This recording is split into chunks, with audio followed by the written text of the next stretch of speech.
Hello, learners. Welcome to Lesson 16, Session 3. Today, we are going to work on finding areas of non-rectangular shapes.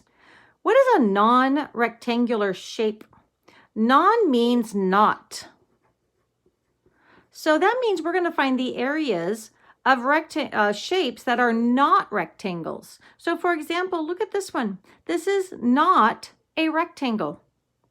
But I'm going to tell you a little secret. Do you see some rectangles in that shape? We're going to use that idea to figure out areas of non-rectangular shapes. So this is the cool thing about math. Once you learn how to do some really cool math with area, you can actually work backwards to do the same thing. So remember when we were starting in session 1, we had 2 rectangles, and to find the total area, we squished them together to find the total area. Remember, we worked on combined rectangles.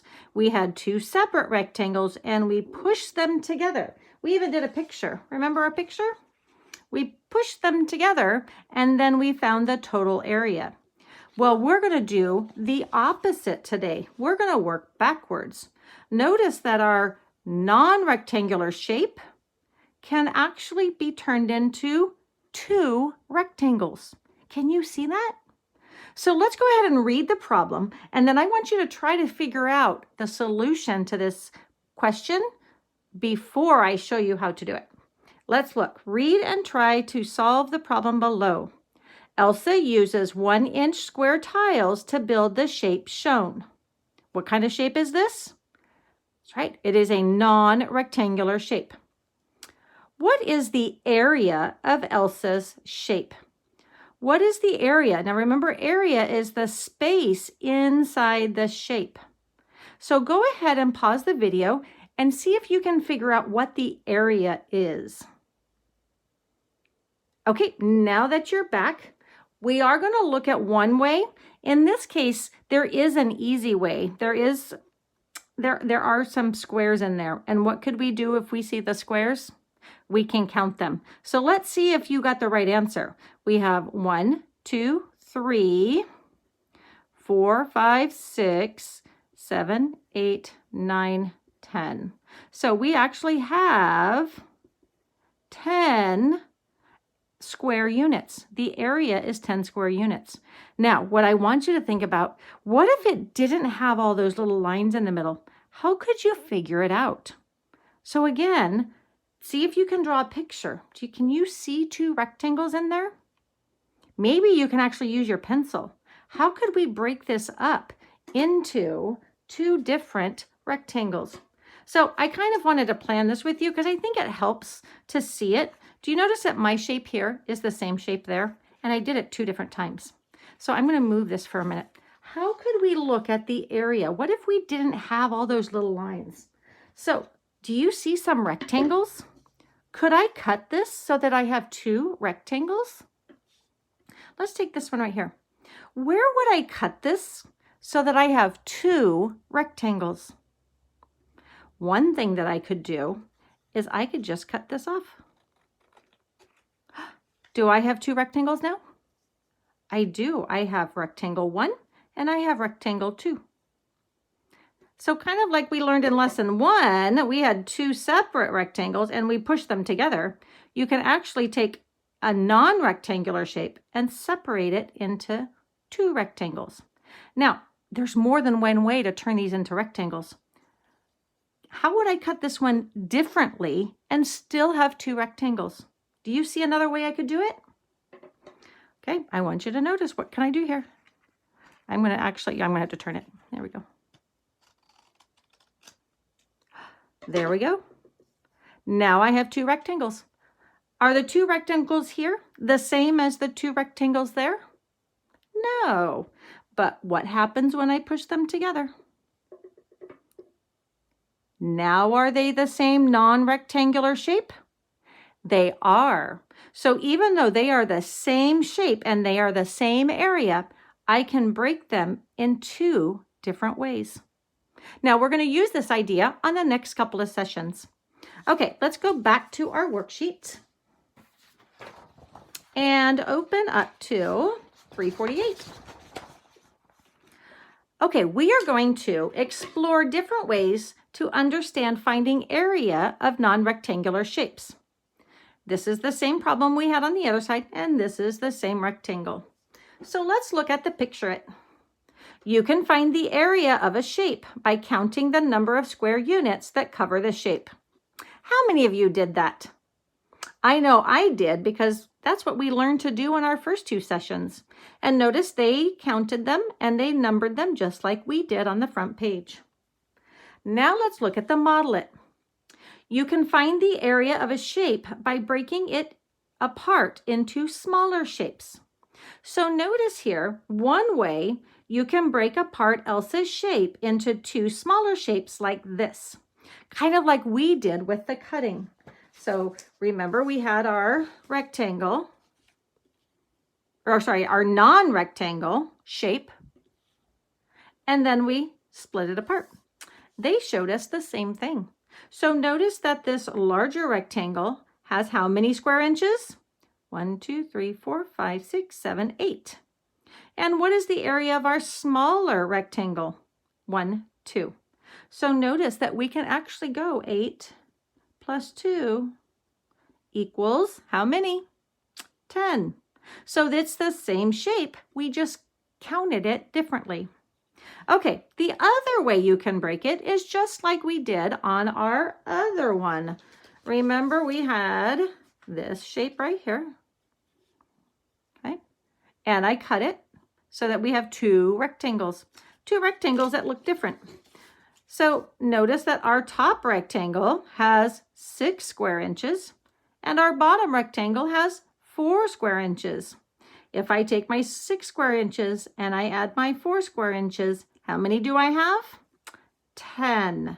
10 square inches. So notice our area is the same, even though we've cut them two different ways. Okay, let's turn the page over. Okay, our connect it. I got to move my tray here. I'm a little bit off. There we go. Okay, connect it. Now you will use the problem from the previous page to help you understand how to find area of non-rectangular shapes. Remember, non means not rectangular shapes.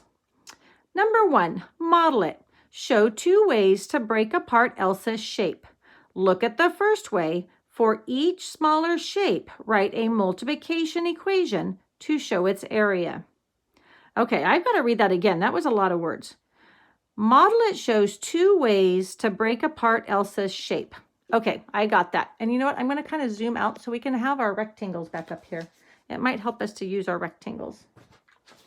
There we go. Well, there's one of them. Where did I put the other one? Okay, we'll use that one. For each smaller shape, write a multiplication equation to show its area. Okay, so what was that first way? And I gotta find it. I guess I don't have those little. I lost my rectangles. How can I lose my rectangles? Oh, there they are. I got them. Okay.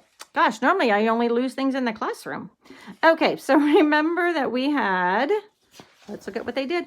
The first time we took this rectangle and we cut it apart. So let's look at that over here. I'm going to put them right here so we can see them. Okay, now we have to write a multiplication equation to show its area. So remember, we always go length times the width.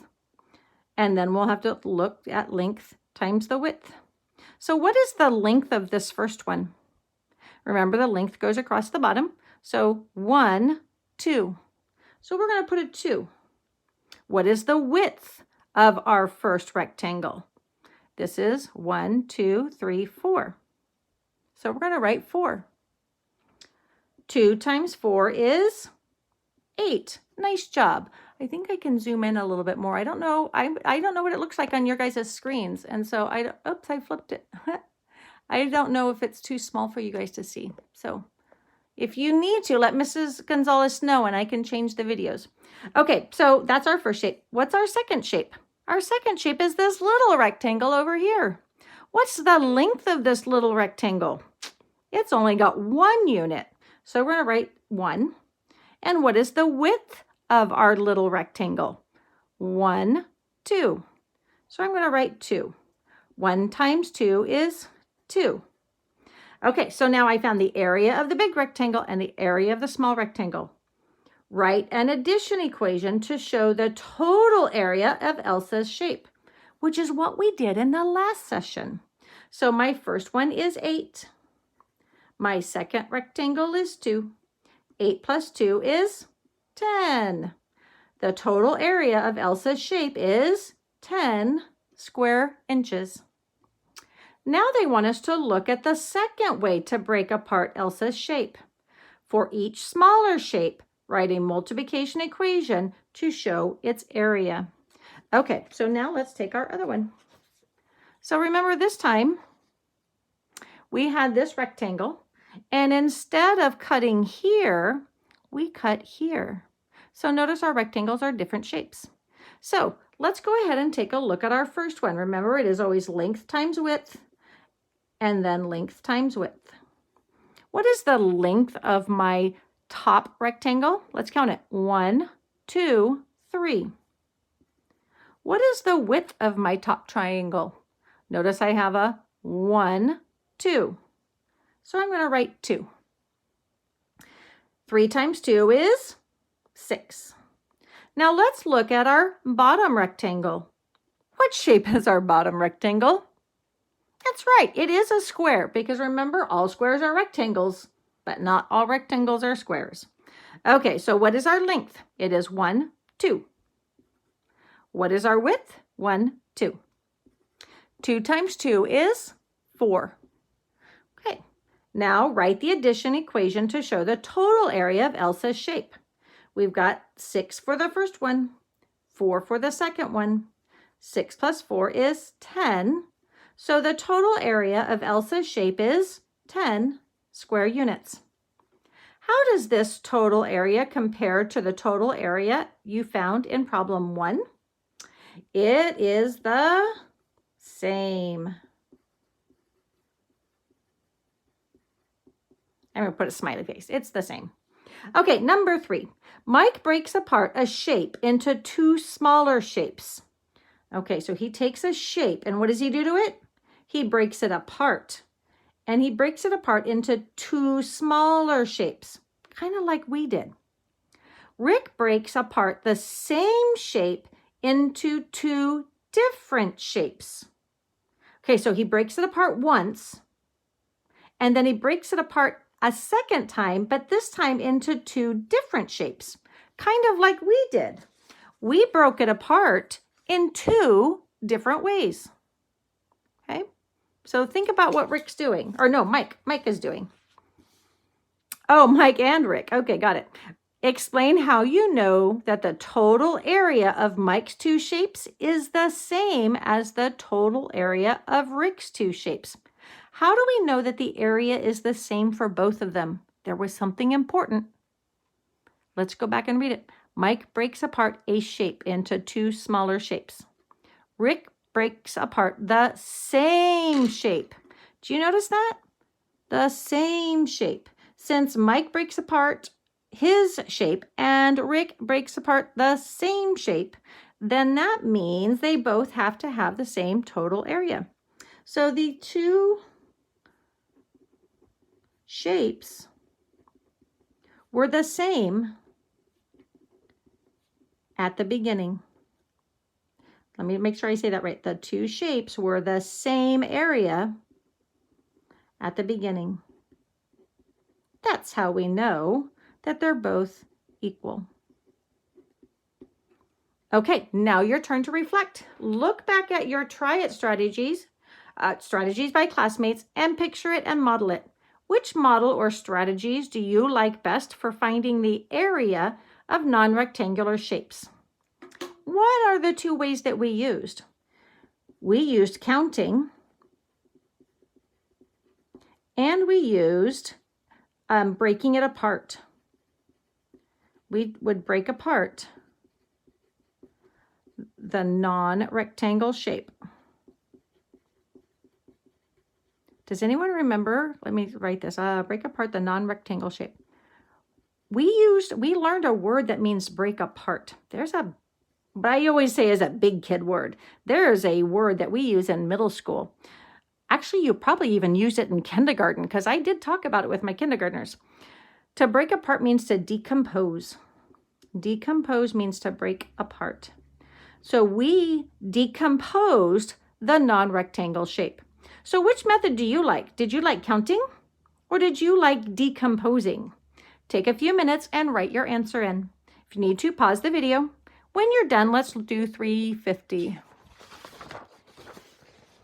Okay, now for our apply it. Use what you just learned to solve these problems. What is the total area of this shape?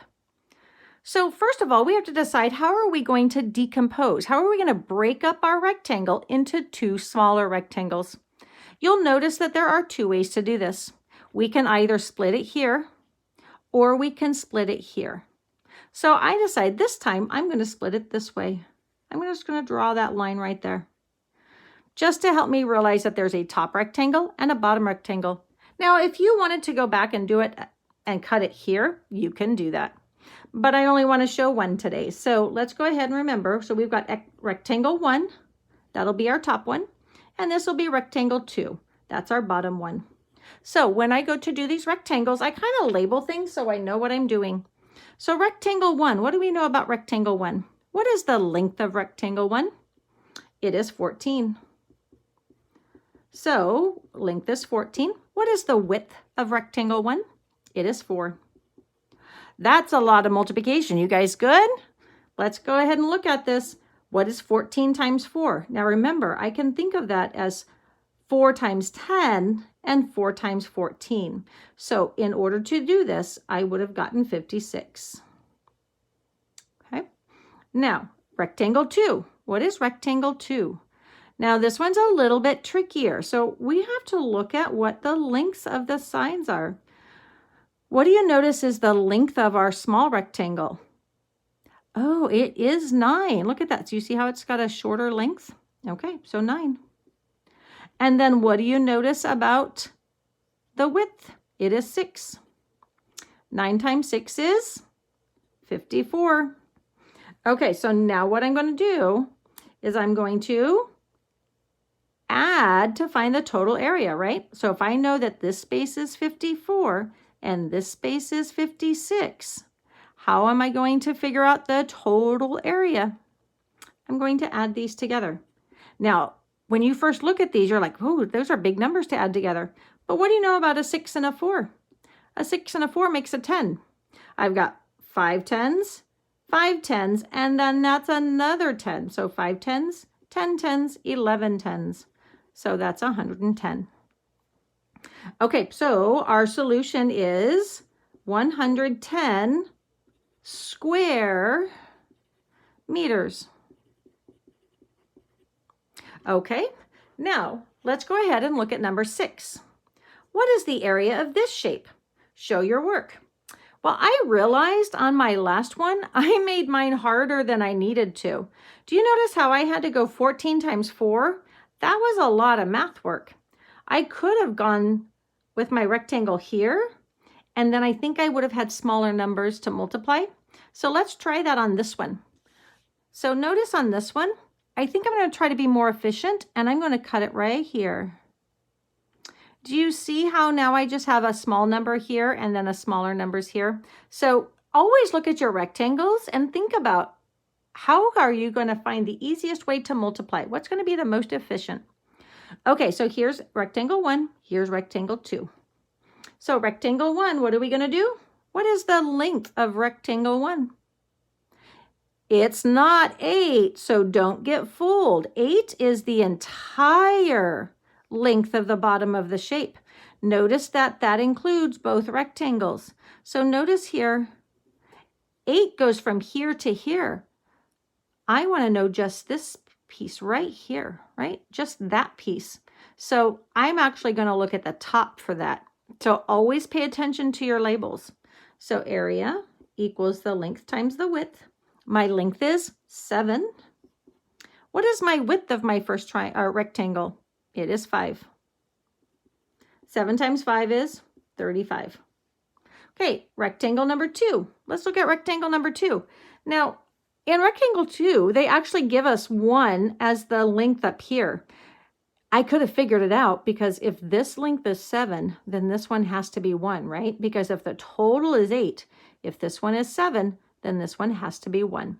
So our second rectangle, length times width. Our length is 1. What's our width? That is a 3. 1 times 3 is 3. Now, if this is 35 and this is 3, what do I do with those two numbers to find the total area? You're right, I'm going to add them. 35 plus 3 equals 38. My answer is 38 square. What are we working in? Centimeters. Okay, now let's look at one more problem. Now this one gets a little tricky, so I'm going to use some manipulatives for this one because I want you to see how we can do this. Number 7, Opal draws his model of a picnic table. What is the total area of the picnic table? Show your work. Here is our non-rectangle shape. There's lots of ways to split this up. So what I want to do is show you with some pieces here. Okay, here's our non-rectangle. What do you notice about our non-rectangle? How can we split it up? There's lots of ways. Can I make one small rectangle, make a long rectangle, and then make a small rectangle? That's one way to cut it up, right? What's another way we can cut it up? I can move this piece off and move this piece off. So now I have a small rectangle, a tall rectangle, and a small rectangle.